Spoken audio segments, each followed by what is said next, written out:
ప్రార్థన చేసుకుందాం. ప్రేమగల తండ్రి, కృపగల దేవ,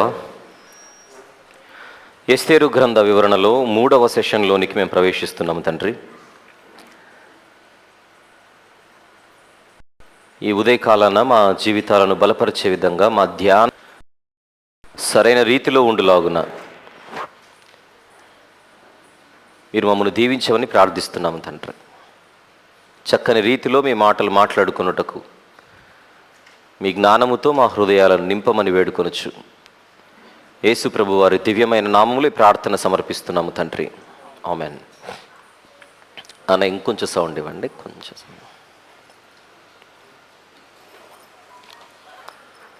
ప్రియులారా, ఎస్తేరు గ్రంథ వివరణలో 3వ సెషన్లోనికి ప్రవేశిస్తున్నాం. గ్రంథములోనికి ప్రవేశించాలి అనంటే ఒక 2 చారిత్రక నేపథ్యాలను మనం మనసులో ఉంచుకోవాలని నేను చాలాసేపు మనం మాట్లాడుకోవడం జరిగింది 2 సెషన్స్లో. మొదటి సెషన్లో ఒక చారిత్రక నేపథ్యాన్ని మనం ప్రారంభించుకొని దానిని 2వ సెషన్లో ముగించి అదే 2వ సెషన్లో 2వ చారిత్రక నేపథ్యాన్ని మనం ప్రారంభించుకున్నాం.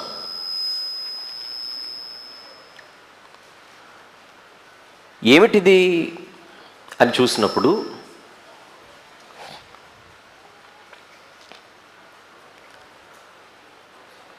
ఎస్తేరు గ్రంథంలో కనిపించే మహారాజు అహష్వేరోషు ఎవరైతే ఉన్నాడో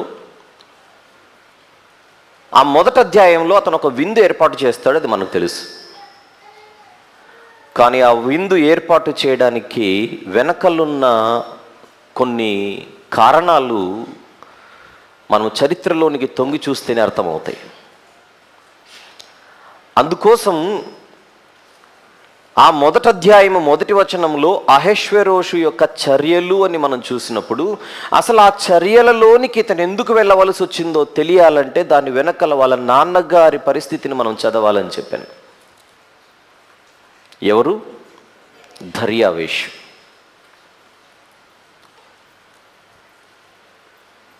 పారసీకుల మొదటి చక్రవర్తి అయిన కోరేషుకు ఇతను అల్లుడవుతాడు.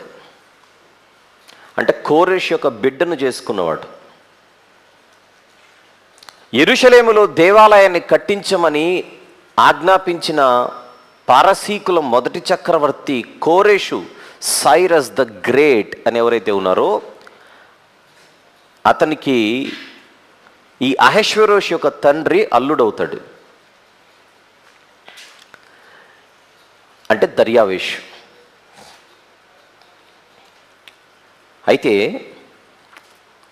మొదటి చక్రవర్తి అయినటువంటి కోరెషు తన రాజ్యాన్ని విస్తరింపజేసుకునేటువంటి క్రమంలో ప్రాచీన కాలంలో చిన్న ఆసియా అనేటువంటి ప్రాంతం ఏదైతే ఉన్నదో ఆ ప్రాంతాన్ని అతను స్వాధీనపరుచుకునే క్రమంలో లిడియా అనేటువంటి ప్రాంతాన్ని అతను జయించే క్రమంలో అయోనియా అనేటువంటి ఒక ప్రాంతాన్ని అతను జయించడం జరిగిందని చెప్పాను. ఆ అయోనియా అనేటువంటి ప్రాంతంలోనే మనకు బాగా తెలిసిన ఎఫెసీ ప్రాంతం, మనకు బాగా తెలిసిన మిలేతు ప్రాంతం, ఈ 2 ఉన్నాయని మీకు చెప్పాను. అది ఎప్పుడో క్రీస్తుపూర్వం 540లలో జరిగినటువంటి సందర్భం. అయితే ఆ ఊర్లలో లేదా ఆ పట్టణాలలో గ్రీకులు ఎక్కువగా ఉండడం చేత గ్రీకులు తగ్గించారు మళ్ళీ కదా. ఏమైనా తగ్గించారా? తగ్గించలేదా? ఎందుకు డిస్టర్బెన్స్ వస్తుంది? హలో, కట్ కట్ అవుతుంది చూడండి ఏదో.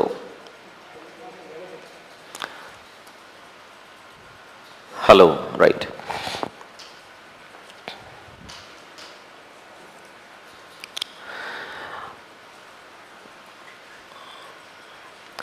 గ్రీకులు ఉన్నటువంటి ప్రాంతం అది అన్న. కొంచెం బేస్ ఇచ్చి, కొంచెమే బేస్, లేదా బేస్ ఇవ్వకండి, కొంచెం పెంచండి అంతే, వెరీ కొంచెమే, చీమ తలకాయ అంత. రైట్. గ్రీకులు బాగా చదువుకున్న వాళ్ళు, పారసీకుల కంటే బాగా చదువుకున్నవారు.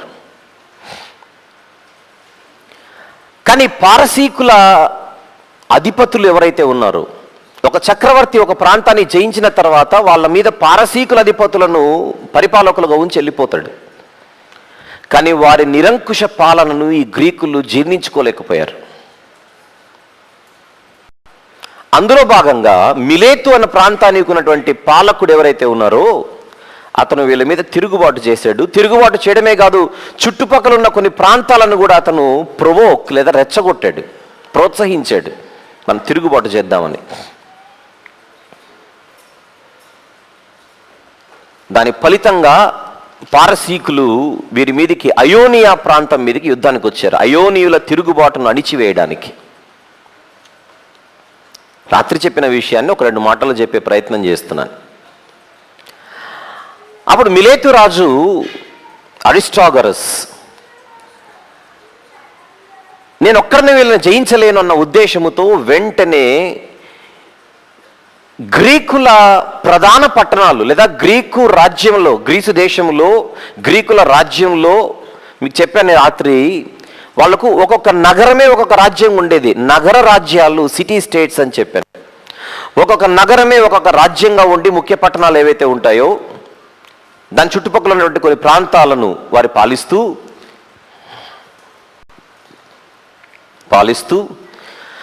ఆ నగరంలో వాళ్ళకు ఒక కోట కూడా ఉండేది పాలకుడికి, దుర్గం. అందులో ముఖ్యంగా గ్రీకులలో లెజెండరీ సోల్జర్స్ అని పిలువబడేటువంటి స్పార్టన్స్, వారి సహాయాన్ని కోరడానికి మిలేతు రాజు వెళితే డిస్టెన్స్ చాలా దూరం, మేము రాలేము సారీ అని చెప్పి పంపించేస్తాడు స్పార్టన్ కింగ్. అప్పుడు వెంటనే ఎథెన్స్ వాళ్ళ దగ్గరకు వచ్చి, బైబిల్లోని ఎథెన్స్ పట్టణం ఏదైతే ఉందో అక్కడికి వచ్చి ఇతని సహాయం కోరితే ఆ ఎథెన్స్ పట్టణం వాళ్ళు ప్లస్ పక్కన ఉన్నటువంటి ఎరిత్రియా అనేటువంటి పట్టణం వాళ్ళు, ఈ 2 రాజ్యాలు కూడా వీళ్ళకు సహాయం కొంచెం చేయడానికి ముందుకొచ్చి, ఎథెన్స్ వాళ్ళు ఒక 20, ఎరిత్రియా వాళ్ళు ఒక 5, నిన్న రాత్రి 25 అన్నట్టున్నాను, 20 అని రాసుకోండి. ఎథెన్స్ వాళ్ళు ఒక 20, ఎరిత్రియా వాళ్ళు ఒక 5, మొత్తం కలిపితే ఒక 25 యుద్ధ నౌకలను, ట్రైరీమ్స్ అని అంటారు ఇంగ్లీష్లో, వాటిని పంపించారు. కానీ అవి ఏమాత్రం వీళ్ళకు పెద్దగా ఉపయోగకరంగా ఉండలేకపోయాయి. తద్వారా పారసీకుల మహాబలం ముందు అయోనియుల తిరుగుబాటు అన్నది చిన్నదైపోయి వారు వెంటనే అయోనియులను జయించి ఆ ప్రాంతాన్ని మళ్ళీ చేజిక్కించుకొని, అంతవరకు మిలేతు రాజు చేతిలో ఉన్నటువంటి మిలేతు కూడా అతని చేతిలో నుంచి వెళ్ళిపోయి పారసీకుల ఆధీనంలోనికి వచ్చింది. ఇదంతా దర్యావేషు ఏలుబడిలో జరిగిన సందర్భం అని చెప్పాను. క్రీస్తు పూర్వం 499 నుంచి 400 సుమారు 93 వరకు, 94 నుంచి తగ్గి 93 క్లోజ్ అయిపోయింది. అయిపోయిందిలే తిరుగుబాటు అనుకున్నాం, కానీ పారసీకులకు గ్రీకులకు మధ్య చిచ్చు పెట్టినటువంటి తిరుగుబాటే ఈ అయోనియుల తిరుగుబాటు.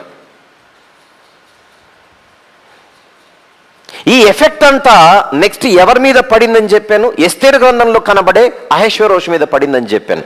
అక్కడికే ఇప్పుడు మనం ప్రయాణం చేస్తున్నాం. నిన్న రాత్రి మనం ఎక్కడైతే ముగించుకున్నామో అక్కడి నుంచి ఇక ప్రారంభిస్తున్నాను. విందాం ఇక 3వ సెషన్ ప్రారంభం. అయితే దర్యావేషు అయోనీయులను జయించాను లేదా అయోనీయులను పట్టేసుకున్నానని హాయిగా నిద్రపోకుండా అతను జీర్ణించుకోలేని ఒక పరిస్థితి రోజు అతన్ని కలిచివేసింది. అదే ఎప్పటికైనా గ్రీకుల ముఖ్య భూప్రాంతం మెయిన్లాండ్, గ్రీస్ మెయిన్లాండ్, దాన్ని ఎప్పటికైనా పట్టుకోవాలన్న ఆలోచన ఒకటైతే వాళ్ళు నా మీద తిరగబడ్డారు. ఎలా తిరగబడ్డారు? అయోనీయులకు సహాయం చేయడం. ఎథెన్స్ పట్టణం వాళ్ళు అయోనీయులకు అంటే ఎఫెసు, మిలేతు వారికి, ముఖ్యంగా మిలేతు ప్రాంతం, ఎథెన్స్ వారు మిలేతు వారికి సహాయం చేయడం అన్నది ఈయన జీర్ణించుకోక ఎలాగైనా సరే తన పగను వారి మీద తీర్చుకోవడానికి రోజు రగిలిపోయేవాడు. కొన్ని సందర్భాల్లో చిన్ని విషయాలు కూడా మనిషిలో పౌరుషాన్ని నింపుతూ ఉంటాయి. ఇది అలానే జరిగిపోయింది. ఇక దర్యావేషు దీన్ని ఎంత సీరియస్గా టేక్ చేశాడంటే లేదా తీసుకున్నాడంటే, ఇది బాగుంది, ప్రతిరోజు రాత్రి భోంచేసిన తర్వాత తన దగ్గర ఒక సేవకుని పెట్టి, ఒరే నువ్వు ప్రతిరోజు గుర్తు చేయరా ఈ ఎథెన్స్ వారి గురించి అని చెప్పేవాడు. ఇతను భోంచేసి పడుకునే ముందు వాడు చెప్పాడు, మహారాజా ఏథెన్సు వారిని మీరు గుర్తుంచుకోవాలి, మహారాజా ఏథెన్సు వారిని మీరు మర్చిపోకూడదు. ఇతనే చెప్పి గుర్తు చేయించుకునేవాడు రోజు. ఒకవేళ నేను మర్చిపోతానేమోనని ప్రతి రాత్రి ఏథెన్సు వాళ్ళు చేసిన దాన్ని ఇతనికి గుర్తు చేసేలా ఒక సేవకుడిని పెట్టుకున్నాడు దర్యావేష్. అంటే రగిలిపోతున్నాడు పగతో. అది మాత్రమే కాదు, అంతవరకు కొన్ని సంవత్సరాలుగా వీళ్ళ మామగారు జయించిన ప్రాంతం ఏదైతే ఉందో అప్పటి నుంచి వీళ్ళ గుప్పిట్లో ఉన్నటువంటి ఆ ప్రాంతం, అయోనీయుల ప్రాంతం, దీని ఎఫెక్ట్ పడిందని చెప్పాను. అంటే కొంతమంది ఎవరైతే పారసీకుల ఆధీనంలో ఉన్నటువంటి ప్రాంతాలను పాలించే వాళ్ళు ఎవరైతే ఉన్నారో వీళ్ళందరూ దర్యావేషు మీద తిరుగుబాటు చేసేసరికి ఈ పశ్చిమ ప్రాంతం, పారసీకులకు చిన్నాసియా అన్నది పశ్చిమ ప్రాంతం అవుతుంది, వెస్ట్ అవుతుంది.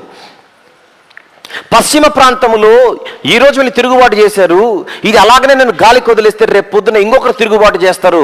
ఒకవైపు నా సామ్రాజ్యంలో ఉన్నోళ్ళే నా మీద తిరగబడ్డారు, ఎందుకైనా మంచిది ఒక అలారం బెల్ అయితే మోగింది, నేను జాగ్రత్తగా ఉండాలని ఒకటైతే, రెండు గ్రీకులు వీళ్ళకి సహాయం చేయడం అన్న దానిని ఇతను ఇంకా దాన్ని భరించలేకపోయాడు. అందుకు 3 సంవత్సరాల పాటు గ్రీకులను జయించడానికి, గ్రీకులపై, ఏథెన్సు వాళ్ళపై యుద్ధం చేయడానికి ఒక పన్నాగాన్ని రూపొందించి ఒక చక్కని స్కెచ్ చేసి ఇక యుద్ధానికి సిద్ధపడుతున్నాడు దర్యావేష్. అంటే 493 నుంచి 490 వరకు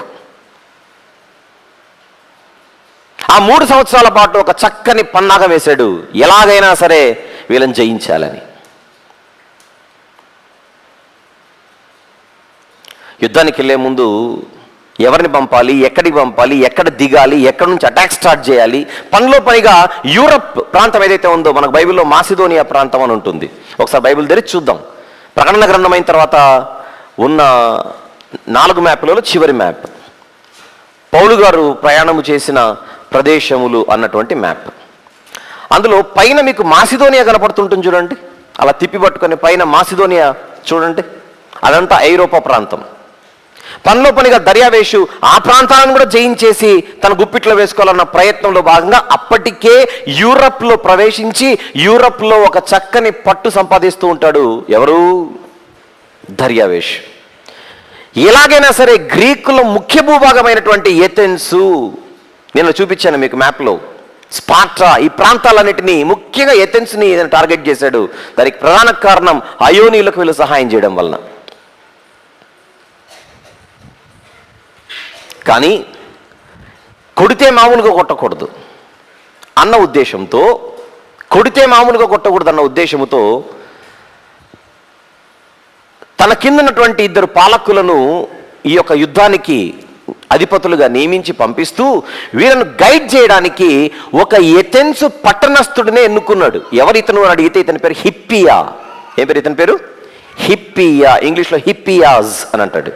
ఇతను ఎవరని అడిగితే ఒకప్పుడు ఏథెన్సు పట్టణాన్ని నిరంకుశంగా పాలించినటువంటి ఒక నియంత. ఒకప్పుడు ఏథెన్స్ను పాలించిన హిప్పియా అతని దుశ్చర్యల వలన ఏథెన్సు పట్టణస్థులే అతను వెళ్ళగొట్టేసింటారు. వెళ్ళగొట్టిన తర్వాత ఇతను ఒక 20 సంవత్సరాల నుంచి దర్యావేషు దగ్గర తలదాచుకొని బతుకుతూ ఉంటాడు. ఇప్పుడు దర్యావేషు 3 సంవత్సరాల ప్లాన్ కదా ఇది. ఈ హిప్పి అని పిలిచి, నీ పట్టణం వారు నా మీద తిరగబడ్డారు, ఒకప్పుడు నిన్ను వెళ్ళగొట్టిన వాళ్ళు, ఇప్పుడు నీకు ఒక అవకాశం ఇస్తున్నాను. ఇప్పుడు ఏథెన్సు పట్టణాన్ని నేను పట్టుకోవాలి, గెలవాలి అని అంటే అక్కడున్న ప్రాంత స్థితిగతులను నీకు తెలుసు కనుక ఎక్కడ దిగితే వాళ్ళని కొట్టొచ్చో ఆ మొత్తం మ్యాప్, స్కెచ్ డిజైన్ చేయమన్నాడు. ఎవరిని? దర్యావేషు హిప్పియా అనేటువంటి ఒక ఏథెన్సు వాడిని. ఒకవేళ కనుక ఏథెన్సు నేను కొడితే మళ్ళీ అదే ప్రాంతానికి నిన్ను రాజుగా చేస్తానని దర్యావేషు వాగ్దానం చేస్తాడు. ఇంతకంటే గోల్డెన్ ఆపర్చునిటీ ఏముంటుందని అనుకొని హిప్పియా వారికి రూట్ చూపిస్తూ ఎక్కడెక్కడి నుంచి మనం వెళ్తే వాళ్ళని కొట్టచ్చో మొత్తం స్కెచ్ చేసి మొత్తం మీద ఒక ప్రాంతాన్ని వాళ్ళు డిసైడ్ చేస్తారు. ఆ ప్రాంతం పేరే మ్యారథాన్. ఏం పేరు దీని పేరు? మ్యారథాన్. మ్యారథాన్ అన్న ఒక సముద్రం కూడా ఉంది. మనకు బంగాళాఖాతం ఎలాగైతే ఉందో, బే ఆఫ్ బెంగాల్ అని ఎలాగైతే ఉందో, బే ఆఫ్ మ్యారథాన్ అని ఒక ఒక ఒక ఒక సముద్రం, ఒక ఖాతం.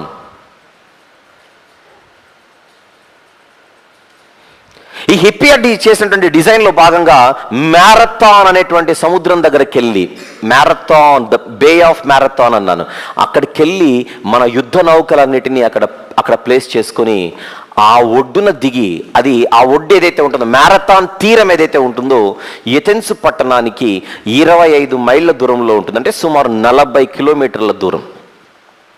ఎథెన్స్ పట్టణానికి 40 కిలోమీటర్ల దూరంలో మనం దిగితే అక్కడ నుంచి వీళ్ళ మీద చక్కగా దాడి చేయొచ్చని మ్యారథాన్ అనేటువంటి ఒక ప్రాంతాన్ని హిప్పియా అడ్వైజ్ చేస్తాడు, సలహా ఇస్తాడు. ఈ సలహా బాగుందనుకొని వెంటనే పెద్ద బలముతో, మామూలు బలము కాదు, యాంఫీబియస్ సోల్జర్స్, అంటే నీటిలో యుద్ధం చేయగలరు, నేల మీద యుద్ధం చేయగలరు, ఉభయచర యోధులు వీళ్ళు. అలాంటి వాళ్ళని సుమారు 25 నుంచి 30 వేల మందిని దింపుతాడు యుద్ధం రంగంలోనికి దర్యావేషు. ఎక్కడికి? ఒక ఎథెన్స్ పట్టణాన్ని పట్టుకోవడానికి. ఎంతమందిని? సుమారు 25,000 నుండి 30,000 మందిని పంపించి, విస్తారంగా యుద్ధ నౌకలను పంపించి, మొత్తం మీద వాళ్ళందరూ కూడా మ్యారథాన్ భూభాగానికి చేరుకుంటారు. ఎవరిని కొట్టడానికి? ఎథెన్స్ను కొట్టి గ్రీసు ప్రాంతాన్ని కబ్జా చేయడానికి. ఎందుకు? అయోనీల తిరుగుబాటులో అవలీలగా గెలిచారు కనుక ఇక గ్రీకులను కొట్టడం పెద్ద విషయం ఏం కాదని అనుకున్నారు. కానీ బలాన్ని మాత్రం చాలా బలంగా నింపారు. అప్పటి వరకు ఒక సముద్రంలో ఇన్ని వేల మంది సైనికులు యుద్ధానికి బయలుదేరడం అన్నది ప్రపంచ చరిత్రలో లేదు. దర్యావేషు ఒక సముద్రములో 25 నుంచి 30 వేల మందిని పంపించిన ఈ సైనిక దళం ఏదైతే ఉన్నదో, అంతవరకు ప్రపంచ మానవ చరిత్రలో ఇంత పెద్ద సైనిక దండు సముద్రంలో యుద్ధానికి బయలుదేరడం అన్నది చరిత్ర అంతవరకు చూడలేదు. ఇక దర్యావేషు ఫిక్స్ అయిపోయాడు, గ్రీసు ప్రాంతం ఇక నాదే అని. ఇంత విస్తారంగా దండు రాబోతున్నది మా మీదికని ఎథెన్స్ వాళ్లకు సమాచారం అంది. ఇక వాళ్ళు ఎలాగైనా సరే మన ప్రయత్నం మనం చేద్దామని చెప్పేసి వీళ్ళు కూడా యుద్ధానికి బయలుదేరతారు. నిజానికి పారసీకులు తెచ్చుకున్న సైనికులకున్నంత ట్రైనింగ్ వీళ్ళకి లేదు. ఒక రకంగా చెప్తే ఎథెన్స్ పట్టణంలో ఉన్న పౌరులు లాంటి వాళ్ళు కూడా బయలుదేరిపోతారు యుద్ధానికి. మామూలు సామాన్య పౌరులు కూడా బయలుదేరతారు పట్టణాన్ని కాపాడుకోవడానికి. అలా వెళ్ళిపోతూ స్పార్టన్స్ యొక్క సహాయం అడుగుతారు. రాత్రి చూపించాను కదా స్పార్టన్స్.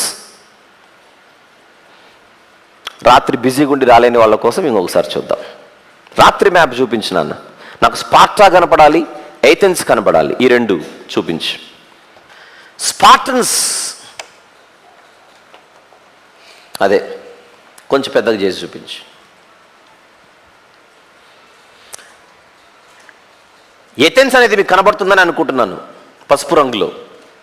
రైట్. దానికి ఎడం వైపున కొరంతి ఉంది రెడ్ కలర్లో.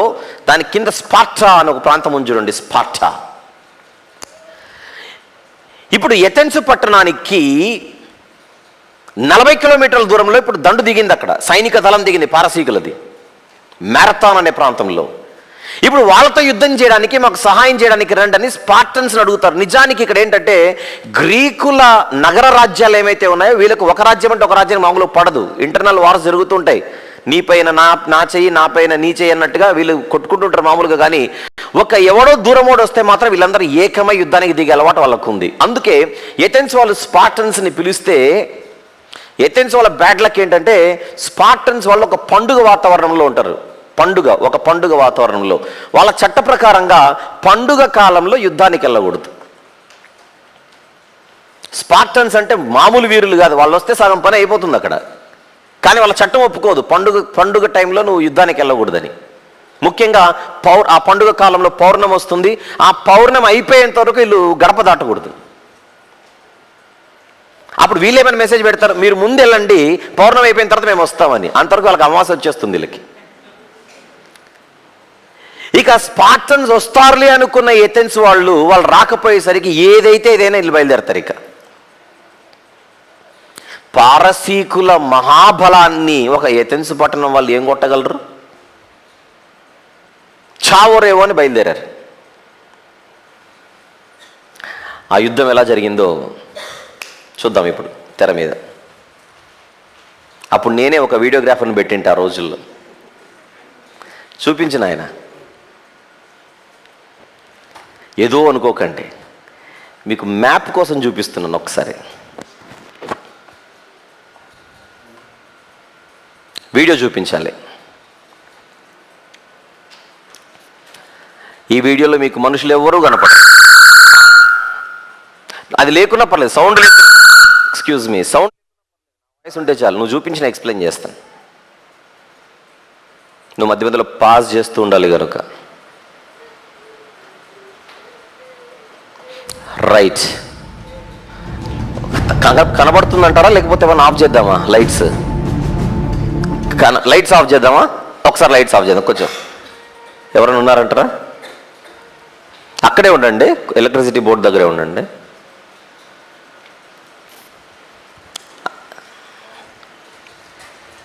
సౌండ్ లేకున్నా పర్లేదులే, లేకపోతే కొంచెం లైట్గా ఇస్తే.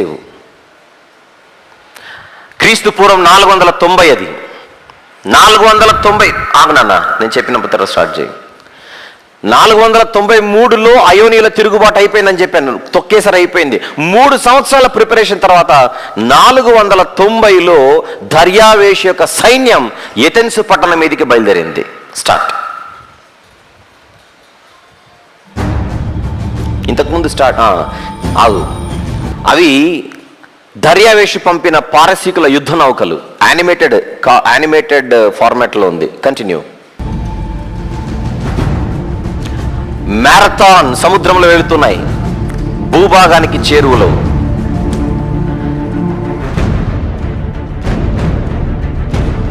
ఆ స్పాట్ను ఎన్నుకున్నారు.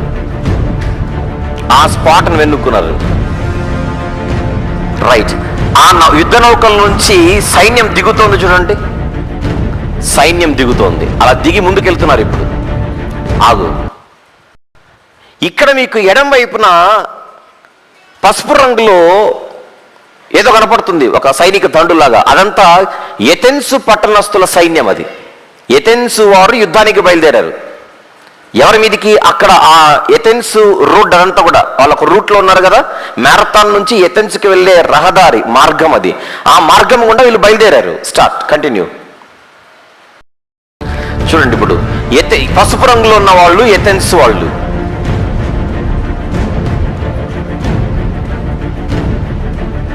వీళ్ళందరూ కూడా ఆగు. రైట్. ఇప్పుడు అక్కడ ఒక వ్యక్తి, ఒక సైనికుడు బయటకు వచ్చాడు, స్పార్టన్స్ దగ్గరికి వెళ్తున్నాడు. స్పార్టన్స్ దగ్గరికి వెళ్ళి యుద్ధానికి మీరు కూడా రండి అని స్పార్టన్స్ దగ్గరికి బయలుదేరాడు. కానీ వాళ్ళు రామని చెప్పారు. ఇందాక చూసాం కదా, పండుగలో ఉన్నా మేము రాలేమని చెప్పారు.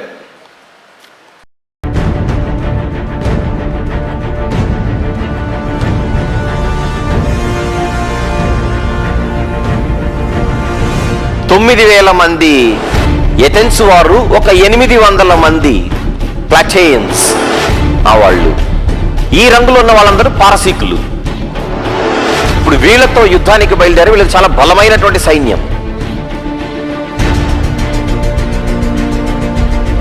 వస్తోంది. అక్కడి నుంచి ఏథెన్స్ వాళ్ళు వస్తున్నారు. ఇప్పుడు కొంచెం ఈ ఫిగర్ మీకు మనసులో ఉంటే అర్థమవుతుంది చెబుతున్నానని మీకోసం ఒక చిన్న ప్రయత్నం అంతే.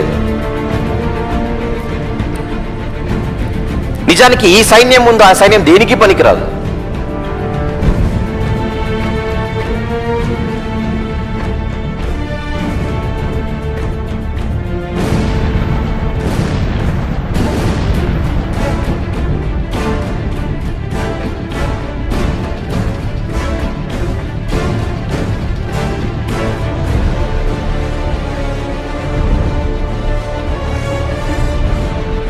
రైట్. ఇప్పుడు యాక్చువల్గా అది ఫేస్ టు ఫేస్ యుద్ధం జరిగేటప్పుడు ఏథెన్స్ వాళ్ళు, ఆగునన్న, ఏథెన్స్ రాజు ఎవరైతే ఉన్నారో అక్కడ కనపడుతున్నాడు చూడండి, మిల్టియాడిస్ అని.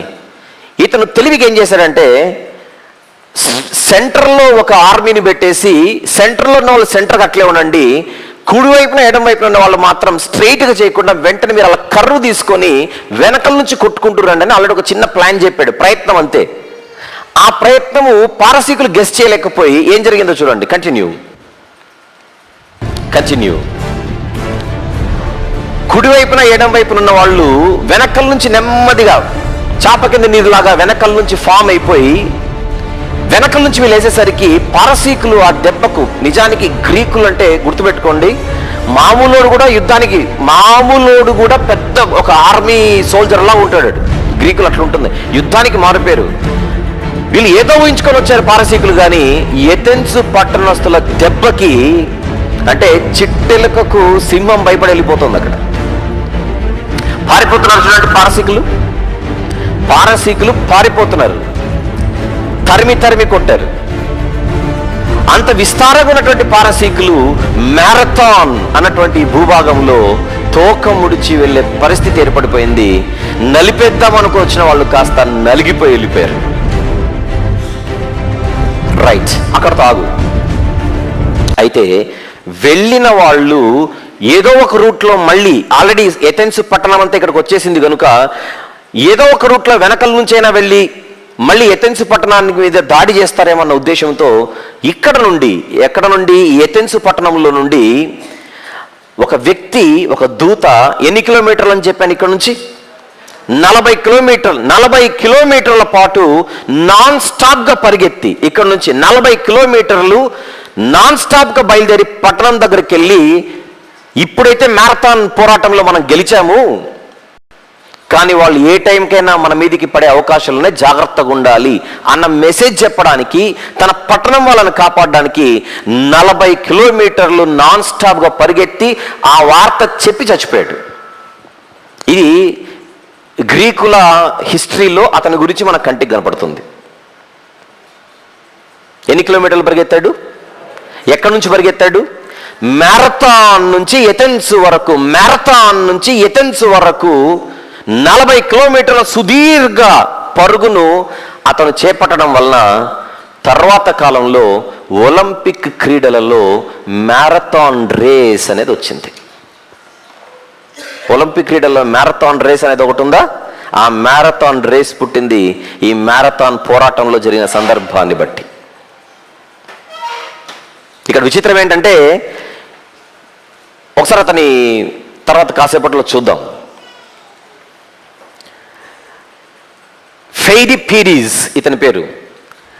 ఇతను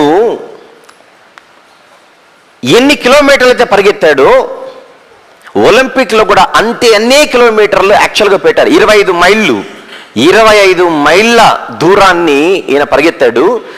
25 మైళ్ళ దూరాన్ని ఆయన పరిగెత్తడం చేత ఒలింపిక్ క్రీడలలో కూడా మ్యారథాన్ రేస్ అనేది 25 మైళ్ళుగా దాన్ని ఫిక్స్ చేశారు. నిజానికి ఒలింపిక్ క్రీడలు ఎప్పటి నుంచి ఉండేవి? ఎప్పుడో క్రీస్తుపూర్వం 8వ శతాబ్దంలో నుండే ఒలింపియా అనేటువంటి ప్రాంతంలో, క్రీస్తుపూర్వం 8వ శతాబ్దంలోనే, క్రీస్తుపూర్వం 8వ శతాబ్దం నుండి క్రీస్తుపూర్వం 4వ శతాబ్దం వరకు ఒలింపియా అనేటువంటి ప్రాంతంలో. చూద్దాం ఒకసారి, ఒక మ్యాప్ చూపించాను, ఒలింపియా అని చూపించు. రైట్, అక్కడ నుంచి చూడండి, ఒలింపియా అని కనపడుతుందో ఒకటి. రైట్, అక్కడ ఒకప్పుడు క్రీస్తు పూర్వం 8వ శతాబ్దంలో ఏంటి ఒలింపిక్ క్రీడలు జరిగేవి. ఎప్పటి నుంచి ఎప్పటి వరకు? 8వ శతాబ్దం నుండి 4వ శతాబ్దం వరకు. అప్పుడు లేదు ఒలింపిక్ క్రీడల్లో మ్యారథాన్ రేస్.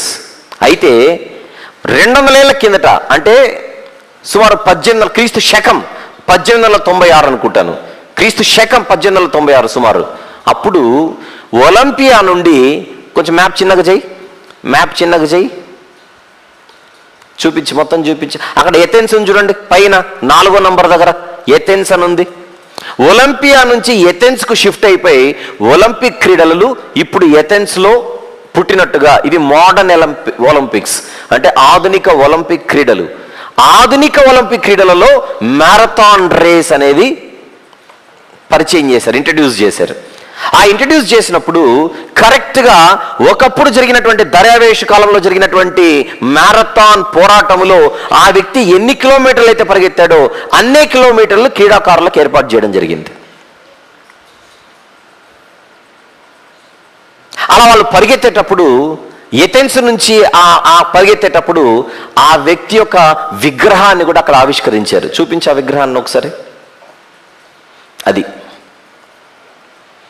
ఒలింపిక్ క్రీడలలో వీళ్ళు వెళ్ళేటప్పుడు చూస్తున్నారుగా ఆ ఫిగర్ని, అదొక విగ్రహం అక్కడ ఉంటుంది. అలా పరిగెత్తి అతను ఒక వార్తను అందించడానికి అతను బయలుదేరినట్టుగా ఇతన్ని బట్టే, ఈ వ్యక్తిని బట్టే మనకు ఒలింపిక్ క్రీడలలో మ్యారథాన్ రేస్ అనేది వచ్చింది. కొంతమంది అది జరిగి ఉండకపోవచ్చు అని అంటారు, లేదంటే జరిగిందనే వాళ్ళు ఉంటారు. జరిగినా జరగకపోయినా మ్యారథాన్ రేస్ అనేది పుట్టడానికి ఈ యొక్క చరిత్ర కారణమైంది. రైట్, ఇప్పుడు ఒకసారి మ్యారథాన్ యొక్క మ్యాప్ కూడా చూద్దాం. అది మ్యారథాన్ దగ్గరకు వచ్చారు కదా వీళ్ళు. మ్యారథాన్ వచ్చే ముందుగా ఎరిత్రియాని కొట్టొచ్చారు. ఎరిత్రియా అనేటువంటి ప్రాంతం పైన చూడండి. ఎందుకు? అయోనియులకు సహాయం చేసింది ఈ రెండే, ఎథెన్స్ ఒకటి, ఎరిత్రియా ఒకటి. అందుకు ఆ రెండింటిని టార్గెట్ చేసి ఎరిత్రియాను కొట్టి ఎథెన్స్ కొట్టడానికి వచ్చినప్పుడు ఎథెన్సుల తిరుగుబాటు చేత పారసీకులు అనుకోకుండా తోక ముడిచాల్సి వచ్చింది. అనుకోకుండా. ఇక మరొక భయంకరమైన విషయం ఏంటంటే, ఆ పోరాటంలో ఎథెన్స్ వారు ఎంతమందిని ప్రాణాలు కోల్పోయారు, పారసీకులు ఎంతమందిని కోల్పోయారు ఒకసారి ఫిగర్ చూద్దాం. వీడియో చూపించు. ఇందాక ప్లే చేసిన వీడియోని ఒకసారి చూపించాలి. చివరికి వచ్చేసే, చివరికి వచ్చి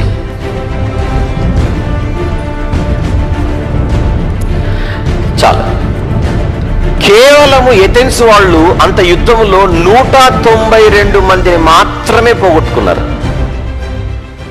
పారసీకులు ఎంతమంది చనిపోయారు చూడండి అక్కడ. 6400 మందిని లేపారంటే ఇక వీళ్ళతో కంటిన్యూ చేస్తే మొత్తం వాషౌట్ చేసి పంపిస్తారన్న భయంతో పరిగెత్తి వెళ్ళిపోయారు.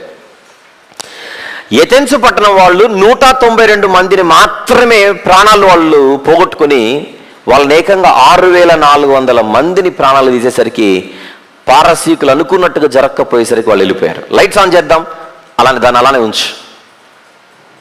లైట్స్ ఆన్ చేద్దాం. మామూలు విజయం కాదు కదా ఇది. అంత బలమైన వారిని ఆ లెవెల్లో కొట్టడం అంటే మామూలు సంగతి కాదు. ఏముంది, ఇక ఎథెన్స్ మా చేతిలోకి వచ్చినట్టే అని కళ్ళు కన్నాడు దర్యావేష్. అయోనియుల తిరుగుబాటులో ఈ ప్రాంతం నన్ను గెలికింది కనుక, ఈ ప్రాంతం నన్ను రెచ్చగొట్టింది కనుక ఈ సమయాన్ని నేను ఉపయోగించుకొని వాళ్ళు మొత్తం నా కబంధ హస్తాలోనికి తీసుకుందాం అనుకున్నాడు దర్యావేష్. కుదరలేదు. దీన్నే పారసీకుల మొదటి దండయాత్ర అని అంటారు. The first Persian invasion. దండయాత్రని ఏమంటాం? ఎక్స్పెడిషన్ లేదా ఇన్వేజన్, దాడి. పారసీకుల మొదటి దండయాత్ర ఇది. ఈ మొదటి దండయాత్ర దర్యావేషు కాలంలో జరిగింది. దర్యావేషు కోరికతో జరిగింది. ఈ మొదటి దండయాత్రలో పారసీకులకు ఒక భయంకరమైనటువంటి ఓటమి.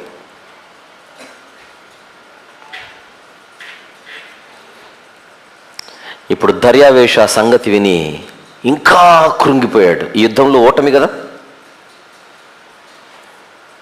ఇప్పుడు నన్ను చూపించవచ్చు.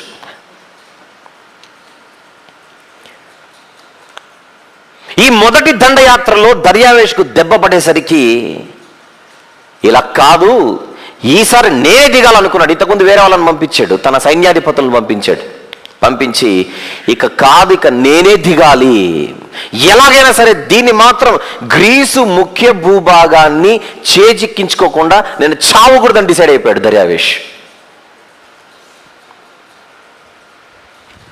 క్రీస్తుపూర్వం 490లో సుమారు చోటు చేసుకున్న మ్యారథాన్ పోరాటంలో ఓటమి చూసిన తర్వాత నేను పోయేలోపు గ్రీసు ప్రాంతాన్ని జయించి వెళ్ళిపోవాలని ఇక మరొక యుద్ధానికి సిద్ధపడుతున్న తరుణంలో పారసీకుల సామ్రాజ్యములో ఆల్రెడీ బబులోన్ ఉంటుంది.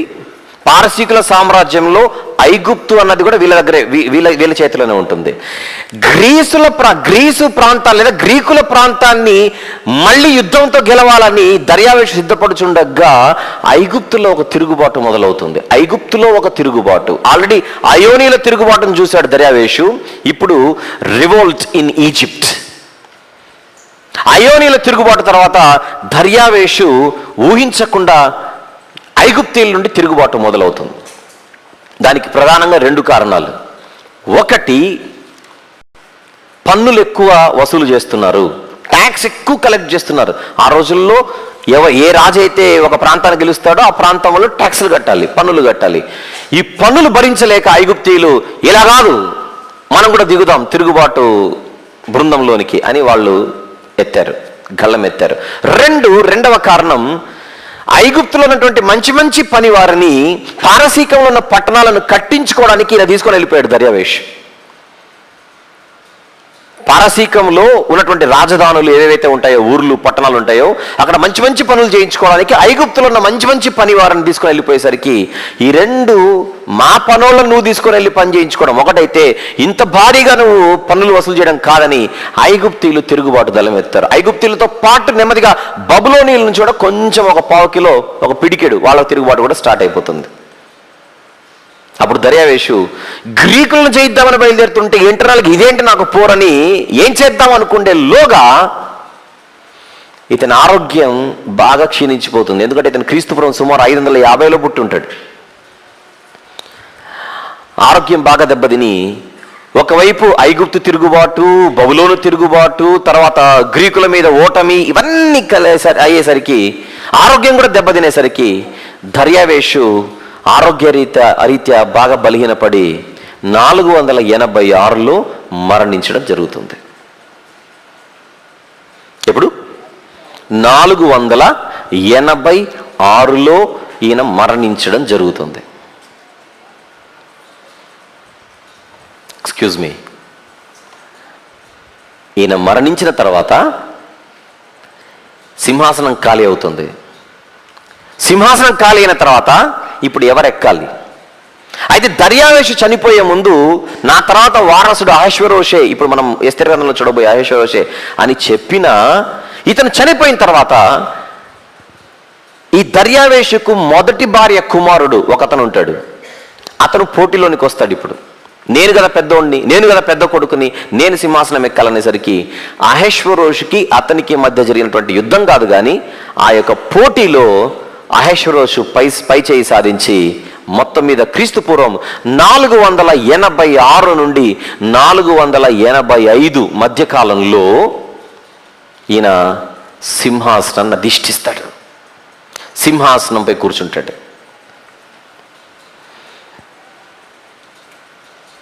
ఇది 2వ చారిత్రక నేపథ్యం. 2 different historical background pieces of information. అయితే మొదటిది సాతాను కుట్ర, దేవుని యొక్క ప్రమేయం, దేవుని యొక్క హస్తం, దేవుని యొక్క సహాయం, దేవుని యొక్క చిత్తం అంతా మనం చూసాం. ఈ 2వ దానికి వచ్చేసరికి అహష్వేరోషు గద్దెనెక్కే సమయానికి ఆ సామ్రాజ్య పరిస్థితులు ఎలా ఉన్నాయో మనం చూస్తున్నాం. ఇప్పుడు విషయం ఏంటంటే దర్యావేషు తండ్రి ఎవరైతే ఉన్నారో అతను పోతూ సింహాసనం మాత్రమే ఇవ్వకుండా అహష్వేరోషుకి గ్రీకుల మీద పగను కూడా అతని హృదయంలో ఉంచి వెళ్ళిపోయాడు. అహష్వేరోషు సింహాసనం ఎక్కేసరికి ఆయన ముందున్నటువంటి ఒక ప్రధానమైనటువంటి టార్గెట్టే, నా తండ్రి పట్టుకోలేకపోయిన ఆ గ్రీసు ప్రాంతాన్ని నేను పట్టుకొని తీరాలి. ఇది మా పరువుకు సంబంధించింది. మామూలుగా సైలెంట్గా ఉన్నా వేరేలా ఉండేది. మ్యారథాన్ ఓటం అనేది ఇది వీరి యొక్క ప్రతిష్టకు సంబంధించినది అయిపోయింది. It was a question of prestige. ఎందుకు? ఒక్కసారి కొట్టారంటే ఆ తర్వాత ఎంత ఆ గ్రీకు ప్రాంతాలలో, అంటే గ్రీసు ప్రాంతాలలో, గ్రీకులు ఉన్న ప్రాంతాలలో ఎంత బలం వచ్చిందంటే మ్యారథాన్ విజయం, ఎథెన్స్ వారి మ్యారథాన్ విజయం అనేది మొత్తం గ్రీకులకు అందరికీ బలాన్ని తీసుకొని వచ్చింది. అంటే వాళ్ళందరిలో కూడా నెమ్మదిగా ఒక చిన్న ఆలోచన పుట్టింది. పారసీకులను కొట్టామంటే మనం మామూలు వాళ్ళం కాదు, మన స్ట్రెంత్ ఇంతవరకు మనకే తెలియదని. పుట్ట ఆలోచనలు, వాళ్ళు మన మీదకి ఏంటి, మనమే వాళ్ళ మీదకి వెళ్ళాలన్న ఆలోచనలు కూడా వస్తాయి ఏదో ఓ రోజు. అలాంటి పరిస్థితికి ఈ మ్యారథాన్ యుద్ధం కారణమైంది. మేమేంటో ఇంకొకసారి చూపించాలి అన్న ఆలోచనలతో అహష్వేరోషు సింహాసనం ఎక్కడం జరిగింది. కానీ అతను ఎక్కే ముందుగా ఆల్రెడీ అంతర్గత పోర్లు, అంతర్గత తిరుగుబాట్లు ఉన్నాయి. ఐగుప్తు తిరుగుబాటు ఆల్రెడీ బతికే ఉంది. ఇంకా దర్యావేషు చనిపోయే సమయానికి ఐగుప్తీల తిరుగుబాటు అణిచివేయబడలేదు. ఇంకా ఐగుప్తీల మీద పట్టు సంపాదించాలి అహష్వేరోషు. ఆల్రెడీ బబులోను నుంచి కొంచెం వ్యతిరేకత ప్రారంభమైంది. బబులోను కూడా జాగ్రత్తగా సెట్ చేయాలి. ఇన్ని ఆబ్జెక్టివ్స్తో, ఇన్ని లక్ష్యాలతో ఆయన దిగడం జరిగింది.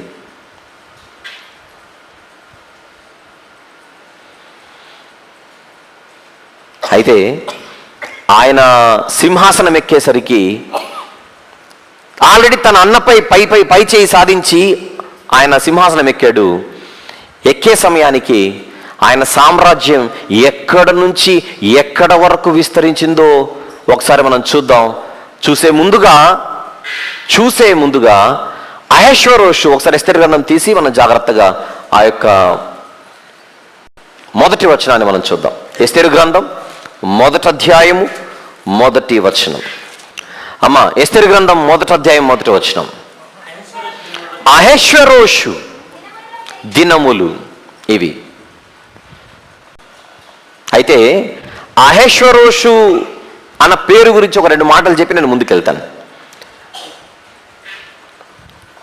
అహష్వేరోషు అన్నది నిజానికి ఇంగ్లీష్ పదం.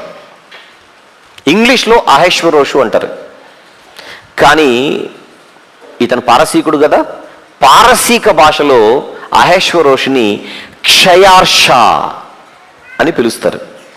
పారసీకులు పారసీక భాషలో ఇతని పేరు క్షయార్షా. రైట్. నెక్స్ట్, హీబ్రూ అంటే గ్రీకు భాషలో, ఒక పారసీక భాషలో ఇతన్ని మనము క్షయార్ష అంటే, గ్రీకు భాషలో ఇతన్ని జర్క్సీస్ అని అంటారు. జర్క్సీస్ అని అంటారు. ఆ టేబుల్ చూపించిన తర్వాత 3 ఇంగ్లీష్లో అహష్వేరోషు అంటారు. హెబ్రీ భాషలో అహష్వేరోషు. ఒక మీకు స్పెల్లింగ్స్ కావస్తే తెర మీద చూడండి. ఉన్నాయి రెడీగా? చూడండి అక్కడ. పారసీక భాషలో క్షయార్షా, గ్రీకు భాషలో జర్క్సీస్,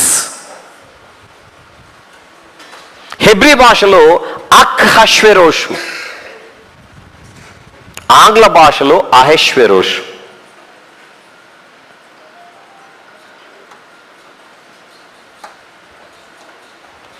మీరు రాసుకుంటున్నారేమో అని నేను సైలెంట్ అయిపోయాను.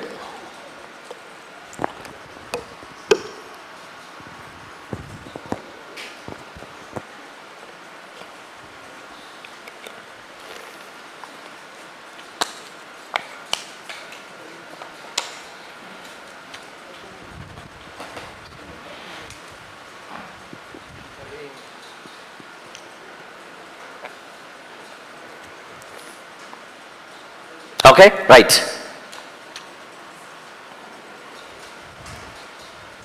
క్షయార్షా, జర్క్సీస్, అహష్వేరోషు, అహష్వేరోషు.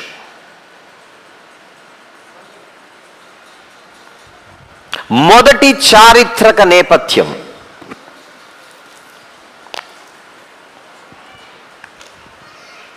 మొదటి చారిత్రక నన్ను చూపించు బాబు.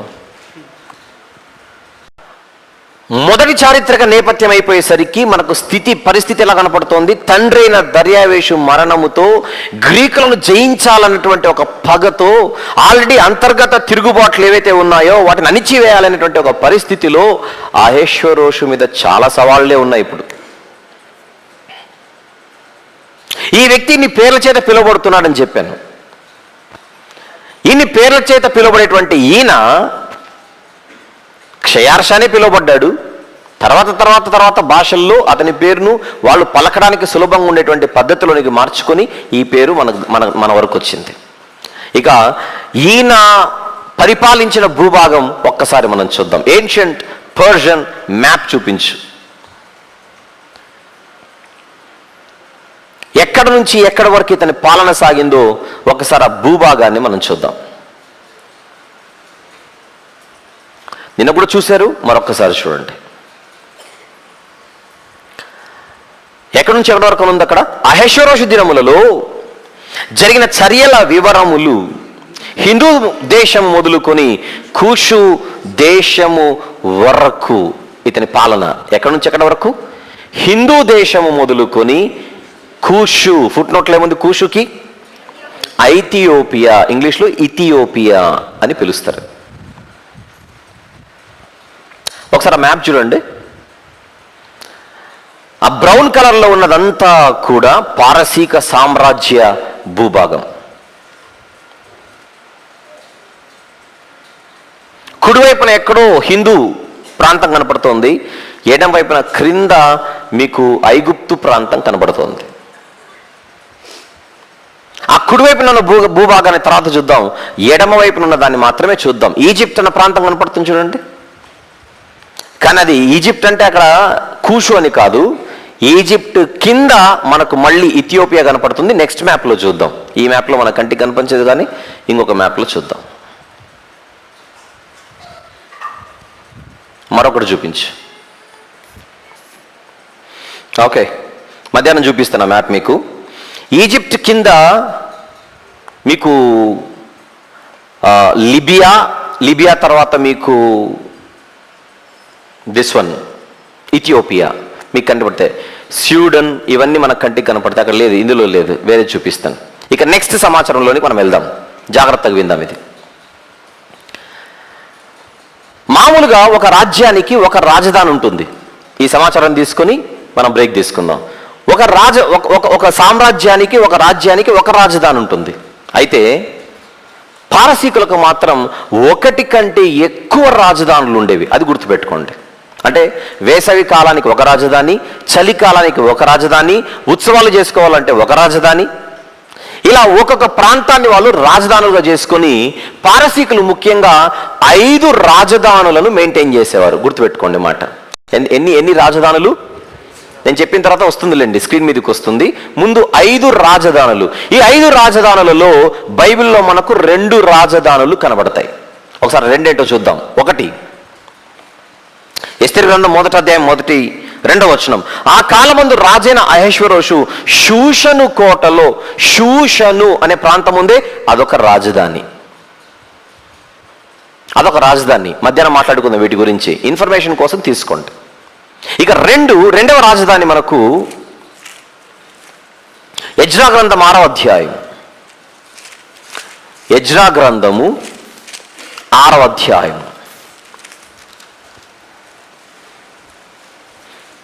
2వ వచనము చూద్దాం ఒకసారి. 2వ వచనం. మాదీయుల ప్రదేశమందు ఎగ్బతానా అనుపురములో ఒక గ్రంథము దొరికెను. ఎగ్బతానా అనుందే, ఇది మరొక రాజధాని. ఇది వేసవి కాల రాజధాని. సమ్మర్లో ఇక్కడికి వెళ్ళిపోయేవాళ్ళు రాజులు, చలికాలం వస్తే ఇక్కడికి వచ్చేవాళ్ళు. ఎక్కడికి? షూషన్కు వచ్చేవాళ్ళు. ఈ 2 మాత్రమే కాకుండా మరొక రాజధాని ఉండేది. దీన్ని పర్సెపోలిస్ అని అంటారు. పర్సెపోలిస్ ఇంగ్లీష్లో. ఇది ఒక రాజధాని. అంటే దీనిని సెరిమోనియల్ క్యాపిటల్ సిటీ అని అంటారు. సెరిమోనియల్ క్యాపిటల్ సిటీ అంటే ఏమైనా ఉత్సవాలు, పండుగలు ఏమైనా చేసుకోవాలంటే అక్కడికి వెళ్ళేవాళ్ళు. ఆ రాజధానిలో ఒక్కొక్క రాజధానికి ఒక్కొక్క స్పెషాలిటీ. అయితే పారసీకుల చక్రవర్తి, మొదటి చక్రవర్తి అయిన కోరెషు రాజధానిగా ఒక పట్టణాన్ని కట్టించి ఉంటాడు. అది పాసార్గఢ్. అది ప్రాచీన రాజధాని. 4 రాజధానులు చెప్పాను. ఈ 4 రాజధానులతో పాటు ఆల్రెడీ బబులోను జయించారు కనుక, బబులోను చాలా గొప్ప పట్టణం కనుక బబులోనును కూడా వీళ్ళు రాజధానిగా పెట్టుకొని ఉంటారు. ఇలా 5 ముఖ్య పట్టణాలను వీళ్ళు 5 రాజధానులుగా మెయింటైన్ చేసేవారు. ఒకసారి తెర మీద మీకోసం సమాచారం ఇవ్వడానికి చూద్దాం. ఏం చూపిస్తావు? ఫస్ట్ టెక్స్ట్ చూపించు. ఆ స్పెల్లింగ్స్ నోట్ చేసుకుంటారుగా. చూడండి, ఇది 5 రాజధానులు. పాసార్గఢ్ ఇది ప్రాచీన రాజధాని, ఏన్షియంట్ క్యాపిటల్. ఒక 2 నిమిషాలు టైం ఇస్తాను, రాసుకోండి. నేను చెప్పుకుంటూ వెళ్ళిపోయాను అనుకోండి, దుర్మార్గుడు టైం కూడా ఇవ్వలేదు అనుకుంటే మీరు. మన ఊర్లో అంటే బాగుండేది, టకటక రాసేసేవాళ్ళు. పలకడానికి ఇబ్బంది ఉన్నాయి చూడండి అవన్నీ. పాసార్గఢ్ అనేది చివరన ఈ సైలెంట్, అది ఏఈ అనేది సైలెంట్. పాసార్గఢే అని పలకూడదు దాన్ని. ఎక్స్క్యూజ్ మీ, మొదటిది ఉండే పాసార్గఢ్ ఉందే కోరేష్ యొక్క సమాధి ఆ ఊర్లోనే ఉంటుంది. కోరేష్ యొక్క సమాధి అక్కడే ఉంటుంది, ఆ రాజధానిలోనే ఉంటుంది. The next one is Persepolis, ఉత్సవాల రాజధాని, సెరిమోనియల్ క్యాపిటల్.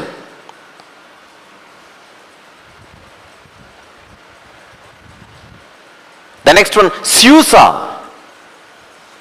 అంటే షూషను మన బైబిల్లో చూస్తున్నది. ఇది శీతాకాల రాజధాని, వింటర్ క్యాపిటల్.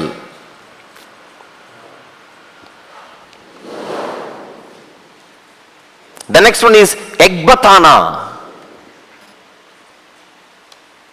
ఎగ్బాటనా అని అంటాడు, వేసవికాల రాజధాని, సమ్మర్ క్యాపిటల్.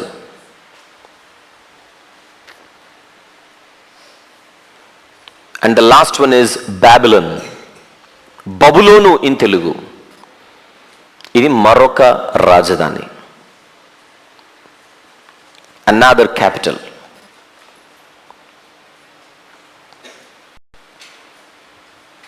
ఈరోజు ఎస్తేరు గ్రంథంలో ఏ సంఘటనలు అయితే మనం చూడబోతున్నామో ఈ రోజు నుంచి, అవన్నీ కూడా మనకు 3వ ప్లేస్లో, ఆ టెక్స్ట్లో 1, 2, 3, 4 అని అలా ఇచ్చామంతే.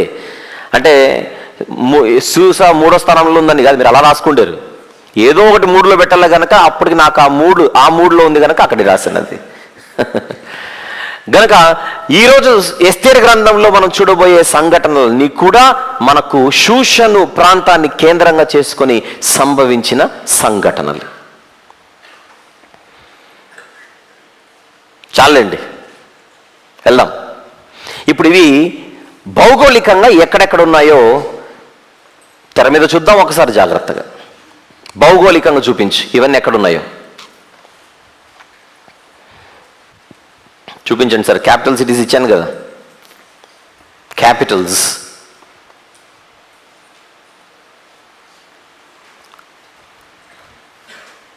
బాబిలోన్ ఎక్కడుంది, స్యూసా ఎక్కడుంది, ఎగ్బతానా ఎక్కడుంది, పర్సెపోలిస్ ఎక్కడుంది, పాసార్గఢ్ ఎక్కడుంది? భూమి మీదనే ఉన్నాయి అల్టిమేట్గా, అది వేరే సంగతి.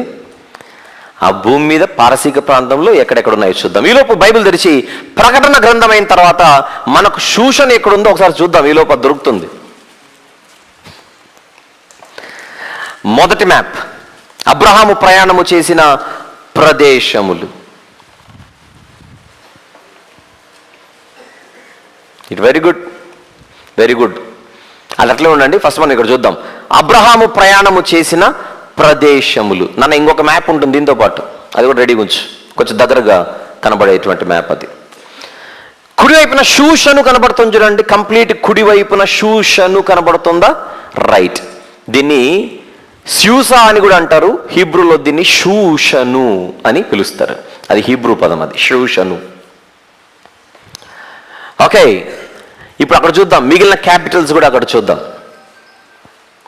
మిగిలిన క్యాపిటల్స్ కొంచెం జూమ్ చేయి. బాబిలోన్ కనపడుతుందా ముందు చెప్పండి.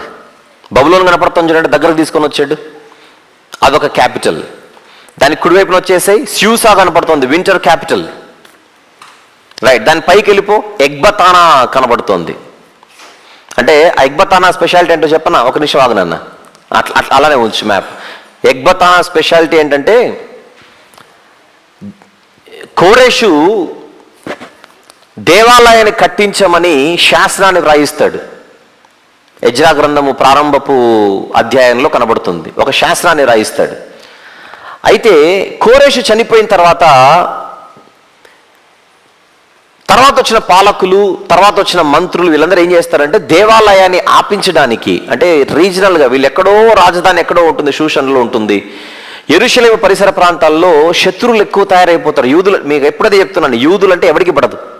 అది మొదటి చారిత్రక నేపథ్యంలో చెప్పాను. ఇశ్రాయేలీలు అంటే అందరికి అసహ్యమని. అది సాతాను కుట్ర. దేవాలయం కట్టించుకుని ఉండడానికి మంత్రులకు లంచాలు ఇచ్చి వాళ్ళు దాన్ని ఆపేసి ఉంటారు. ఆ టైంలో ఇక మంత్రులందరూ రాజకీయంగా కూడా ఇదంతా పొలిటికల్గా ఫామ్ అయిపోయింది, మా మీద ఒత్తిడి ఎక్కువ అయిపోయింది, నన్ను చూపించు బాబు, మళ్ళీ అక్కడికి వద్దాం. అదే మ్యాప్ మళ్ళీ చూపించిన తర్వాత, ప్రస్తుతానికి నన్ను చూపిస్తే చాలు. అప్పుడు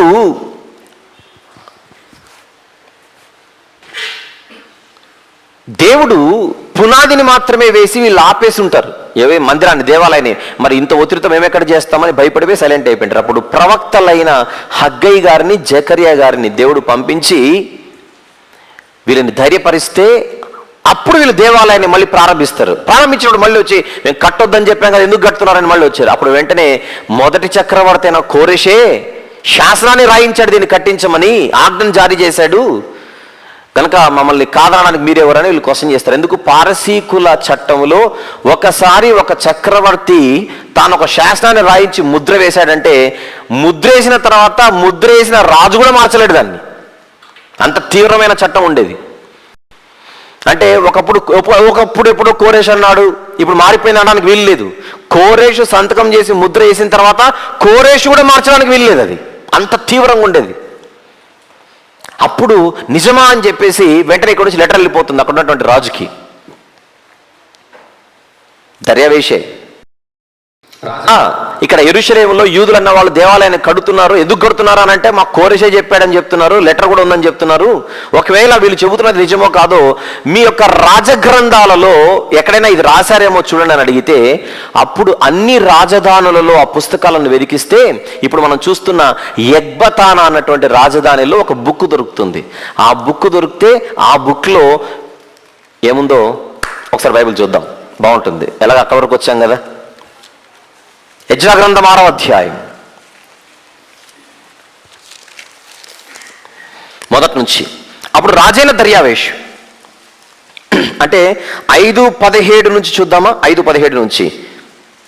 కాబట్టి రాజవైన తమకు అనుకూలమైతే బబులోను పట్టణమందున్న రాజు యొక్క ఖజానాలో వెదికించి, అంటే బబులోను కూడా ఒక రాజధానే కదా మరి, బబులోను పట్టణమందున్న రాజు యొక్క ఖజానాలో వెదికించి యెరూషలేములో నుండి దేవుని మందిరమును కట్టుటకు రాజైన కోరెషు నిర్ణయము చేసినో లేదో అది తెలుసుకొని రాజవైన తమరు ఆజ్ఞ ఇచ్చి ఈ సంగతిని గూర్చి తమ చిత్తము తెలియజేయగోరుచున్నాము అని చెప్తే 6వ అధ్యాయంలో, అప్పుడు రాజైన దర్యావేషు ఆజ్ఞ ఇచ్చినందున బబులోనులో ఖజానాల్లో దస్తావేజు కొట్టలు వెదకగా మాదీయుల ప్రదేశమందు ఎగ్బతానాను పురములో ఒక గ్రంథము దొరికెను.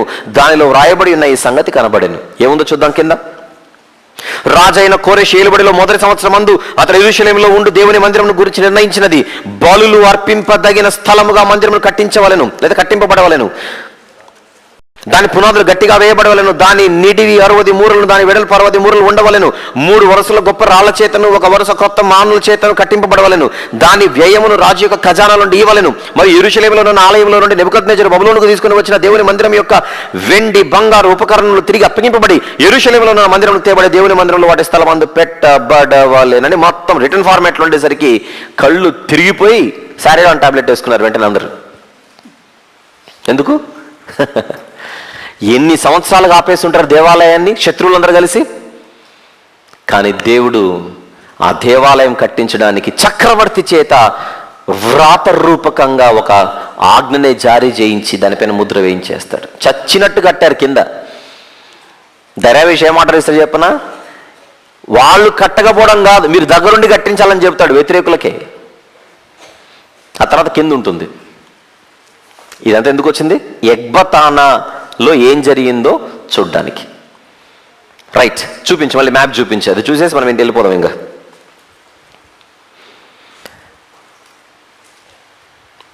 Geographical locations.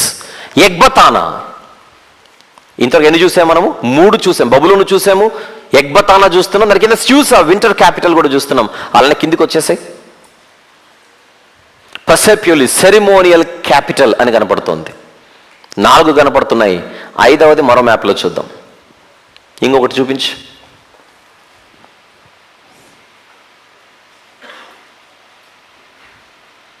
वो नहीं है.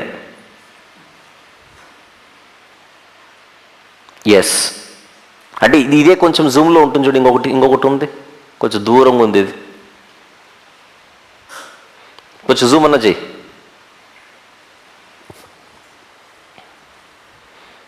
Right, very good. Elam, Susa, Elam కింద పాసర్గడ్ అని చూడండి, అక్కడ ప్రాచీన రాజధాని అది. దీంట్లో మొత్తం మీకు 5 కనపడతాయి. బాబిలోన్ చూడండి ఒకసారి. బాబిలోన్ పక్కన స్యూసా, పైన ఎగ్బతానా, ఆ స్యూసా కుడివైపున క్రింద పాసర్గడ్, దాని కింద పెర్సెపోలిస్. మొత్తం 5 వచ్చినట్టేనా? 5 ముఖ్య పట్టణాలు పారసీక దేశంలో. ఒక్కొక్క కాలంలో, ఒక్కొక్క పరిస్థితులలో, ఒక్కొక్క వాతావరణంలో ఆనాటి చక్రవర్తులు ఆ ప్రాంతాలని కేంద్ర స్థానాలుగా చేసుకొని వారి పరిపాలనను కొనసాగించారు. ఒక్కొక్క పట్టణానికి ఒక్కొక్క ప్రత్యేకత, ఒక్కొక్క రాజధానికి ఒక విశిష్టత వారి యొక్క రాజధానిలో. సహజంగా ఒక రాజ్యానికి ఒకటే రాజధాని ఉంటుంది, కానీ వీళ్ళకి మాత్రం ఏకంగా 1కి మించి ఎక్కువ రాజధానులు ఉన్నట్టుగా మనం చూడగలుగుతున్నాం. ఇదంతా దేనికి? ఎస్తేరు గ్రంథములోనికి ప్రవేశించడానికి ముందస్తు సమాచారంగా ఒక చక్కని అవగాహనను మన మైండ్లో రూపొందించుకొని మనం ప్రవేశిస్తున్నాం. అలా మనం ప్రవేశిస్తే ఏది చూసినా కూడా మనకు స్పష్టంగా ఓహో ఇదన్నమాట, ఎందుకన్నమాట, ఓహో అదన్నమాట వెనకల కారణం అని మనకు క్లియర్ అయిపోతుంది. ఏమీ తీసుకోకుండా లోపల దిగితే లైఫ్ జాకెట్ వేసుకోకుండా నీళ్ళలో దిగినట్టు ఉంటుంది. తర్వాత ఏమవుతుంది? పోవడమే. గ్రంథాన్ని ఎలా పరిశీలించాలో ఒక పద్ధతిని మనం గమనిస్తున్నాం. ఆ పద్ధతి ప్రకారంగానే గ్రంథంలోనికి వెళ్ళాలి. చిన్నప్పుడు రేడియోలో 1 గంటకు అన్నం తినవని చెప్పేవాళ్ళు. నిజం.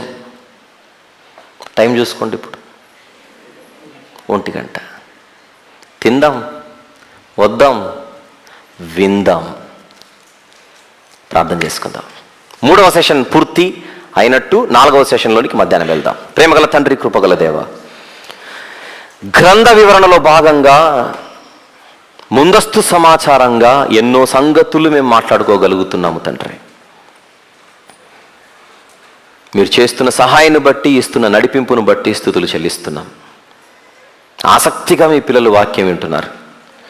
వారి ఆసక్తిని ఆశీర్వదించమని మరెన్నో సంగతులు నేర్చుకున్నట్టుకు మధ్యాహ్న వేళలో మేము కలుసుకోవాలని ప్రయత్నం చేస్తుండగా శరీర ఆహారాన్ని భుజించి త్వరగా చేరుకొని ఈ ఆత్మీయ బలమైన ఆహారాన్ని భుజించుటకు ప్రతి ఒక్కరిని ఆరోగ్యంగా చేర్చమని వేడుకొనొచ్చు. యేసు క్రీస్తు ప్రభుల వారి మహిమగల నామములో ప్రార్థన సమర్పిస్తున్నాము తండ్రి. ఆమేన్.